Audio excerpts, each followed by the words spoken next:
Why are AAA studios losing their fans? These developers have provided us with years of entertainment, and how do we repay them? Besmirch them on social media and boycott their products just because their prices have risen ever so slightly. Leave the billion-dollar company alone. Seriously, though, these studios need to curb their greed. The argument is that AAA games require Disney-sized budgets to produce, but that isn't the case. Indie developers have shown you don't need expensive photorealistic visuals or a programming team the size of China's population to succeed. Perhaps consumers would be more merciful if gaming companies didn't nickel and dime their customers. I can forgive retail prices going up due to inflation. Like Angry Joe's waistline, prices grow as time goes on. The problem is, we no longer pay a one-off fee to acquire a complete product. Modern releases come riddled with glitches and missing content. For the full experience, expect to pay extra for microtransactions in the form of battle passes, extra characters, or cosmetics. We are going back to the days of arcade games. At least back then, you just paid a quarter for an extra life. These days you have to fork over $1,000 to acquire all the costumes Dead or Alive is selling. As prices go up, creativity goes down. One or two successive flops can bankrupt a studio, so they inevitably play it safe. Original ideas are hard to find. Companies prefer instead to churn out sequels to historically proven franchises. Sometimes it feels like you are buying the same game over and over again. The only difference is the appearance of the characters and layout of the levels.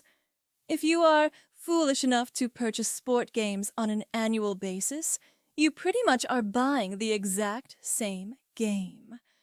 Your bank account is deducted full price for a roster update, which could have easily been applied via a free patch.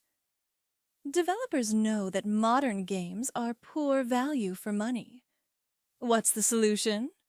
Quantity over quality. 70 quid for a game that can be completed in under 10 hours won't go down well with the masses. Reviewers will call that sort of thing out. IGN might even give you a score under 7 out of 10. So, what's the solution? Create a generic open world and force players to do dull chores, such as finding collectibles, to pad out the runtime. Remove eye candy and toss in some preachy propaganda, and you get what I like to call the Ubisoft strategy. No surprise that their stock price is in the pits, as they surrender market share faster than French troops surrendering to German forces. I miss the days when you could buy the latest release from Blizzard, BioWare, or Square, and know you were getting a Game of the Year contender. The talent responsible for their classics have seemingly either left the business, got fired for the harmless crime of drinking breast milk, or are stifled under the corporate overlords who bought them out. That seems to have been the case with Expedition 33. Created by a former Ubisoft designer, that game scooped up numerous accolades, whilst his former employer continues to churn out flop after flop. Hopefully, with enough time, the legacy studios that don't change their ways will go bust, and new ones will emerge to take their place. I wonder, however, how many gamers will leave the hobby altogether in the interim. Thank you for watching.